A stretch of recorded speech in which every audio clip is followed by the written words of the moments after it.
This decision is yours alone to make. Only do so quickly.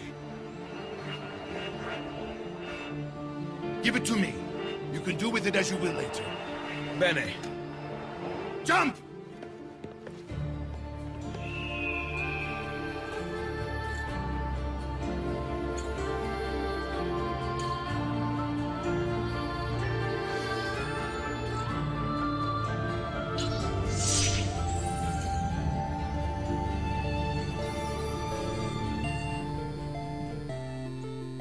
The evolution of video games have been growing for years. Since the creation of Tennis for Two, Atari, and Mario, it has been growing and evolving ever since. From that, video games have started to connect people in many different ways, resulting in the creation of gaming communities, guidance websites, gameplay videos on YouTube, video game reviews and previews. And over the past couple of years, the gaming industries have developed dramatically. Yet it seems that many cases have accused gaming to be a cause of violent behavior in societies. Many organizations are against people from playing video games and are trying to prevent them from playing. They strongly believe that gaming damages the players' lives by delivering negative messages through the brain, which causes mental and physiological issues, as well as affecting their physical health and social interaction. Whereas other parties claim that players acquire many new skills from gaming. It sharpens their senses, developing their problem-solving skills, and being connected with a wide range of internationals in terms of being socially active online. In this video, we'll be looking at both sides of the argument.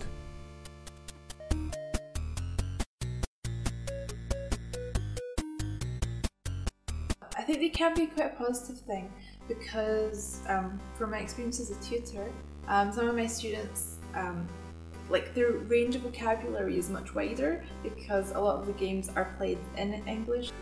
Absolutely not, no. I think there's so many benefits that can be gained from playing games.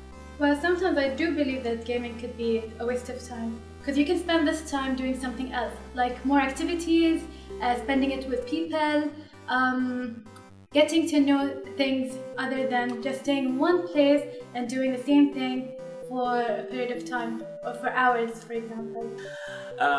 It would be a waste of time if it's the only thing you do, because let's say if you reach to 25 and you're looking for a job, right? And gaming is still part of your life, it could be a waste. If all you do is just playing video games, it could be a waste of time. But if you mix video games with other things in your life, it's a beautiful mixture.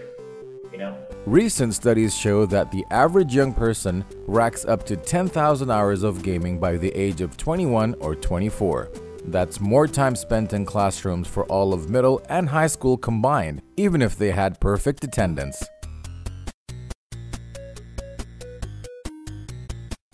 On a daily basis, I wouldn't say I play every day. I started playing video games in 1989, pretty much my age was 6. So at that time, pretty much the entire day, every day.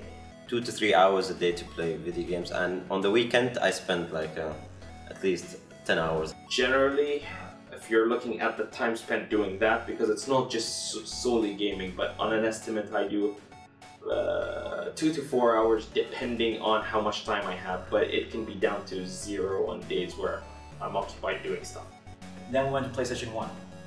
That would take, I would say, definitely an entire week. I would definitely say easily that I would wake up in the morning, no breakfast. You know, just waking up, look, where's the joystick? No, it's great. Just play games, go crazy. Resident Evil 2 was one of my first games when it comes to PlayStation 1, and I would play that, I would definitely say 12 hours a day. In fact, sitting for several hours in front of your screen could lead to a blood clot in your body, which may cause a heart attack or other serious health issues.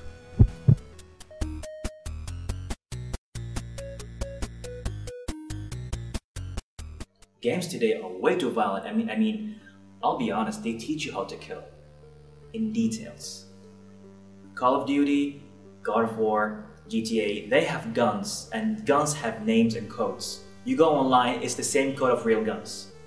It's like, I can kill you with a Magnum 00100. I can do this with a rocket launcher. I can do. I'm like, okay, let's see, let's go. Oh my god, it's a real thing. Shoot, really? So it pretty much gives you more awareness of how you kill people, destruction, and all that stuff, and blood. They're more creative about how blood is splattered and splashing away, and how to kill, and beautiful way of killing people. So maybe to a certain point it's entertainment to a lot, but it becomes there in your subconscious mind, you know? Yes, playing video games is considered a stress reliever. While playing, your mind lowers the levels of a stress-inducing hormone called cortisol by up to 17%, which makes more sense for you to release all your anger into a video game rather than a real-life situation.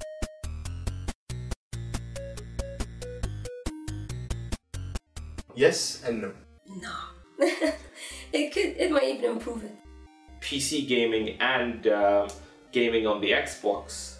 I specifically mentioned the Xbox because their live service is better. In your face, PlayStation viewers. Yeah, so you get to meet a lot of people and make a lot of friends, and surprisingly, a lot of them are from our region. And the ones who aren't, it also allows us to keep in touch. I have a lot of friends who live abroad, and the only activity I can still participate in with them is, you know, online video gaming. Because you're stuck in the one place doing that particular thing, you don't interact with a lot of people. So basically you don't have a social life. But it depends, it differs from people to people. Gaming can build an international network, resulting in a strong connection amongst players. In addition to that, many events and gaming tournaments have taken place on an international level. And one of the biggest events that every gamer waits for every year is E3, where they announce all the latest games and consoles. So gaming is not just about sitting at home in front of your screen. It's a culture. It has become part of this world where we share and communicate with others.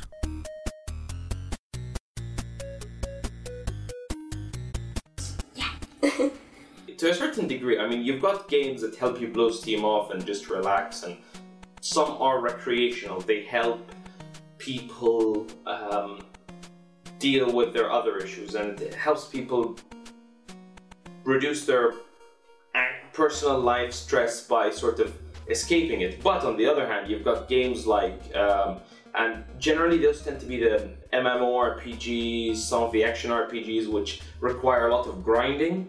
I think they can cause positive stress in the way that they can make you more competitive or more persistent in terms of pursuing a mission, like in a game.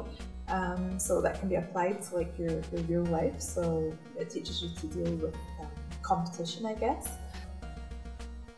Depending on the game, you know, like now, if I would play games like God of War, it will just get me stressful. Honestly, it's just like, okay, I will do the hit combos, yeah, it's cool, but then when he goes and gets his guts away and takes his heart and turns into a botch, and it's just a different world when it comes to killing. But when I play Rayman Legends, the colors, the music, you know, and nobody does, it just pop, you know, just like that, and it's I enjoy it, keeps me cool, relaxed, and all that. So it's on the game, really. My opinion is that playing games would be a stress reliever, mostly, but obviously certain games can temporarily cause a spike in stress levels because they're designed to do that.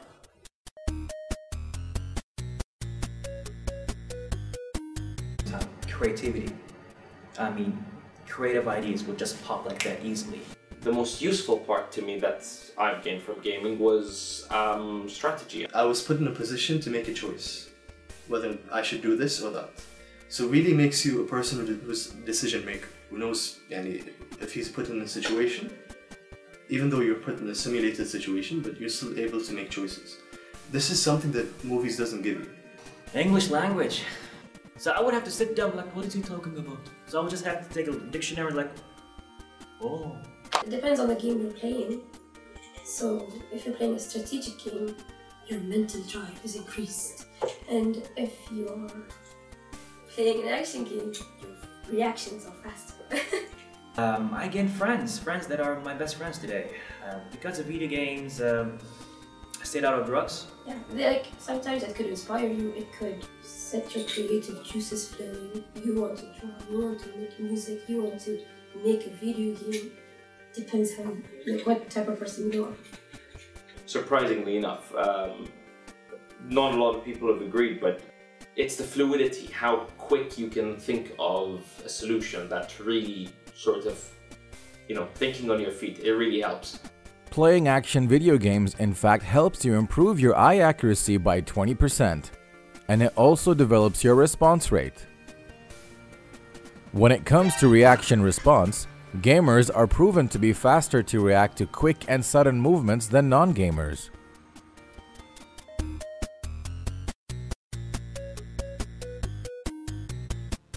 I think it is good in some ways. To me, it's good. Well, it depends, because too much of a good thing is always bad. But then again, like, everything has its benefit as well. I believe it's good.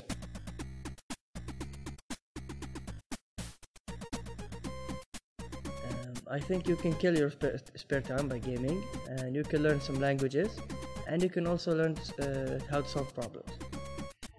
Relaxing, having fun, and gives me fast reflexes. Well, problem-solving skills, inspiration for a lot of stuff, and above all, fun. That's a part of it. So in the end, playing video games isn't that bad for us. We just need to balance and learn how to live an extra life.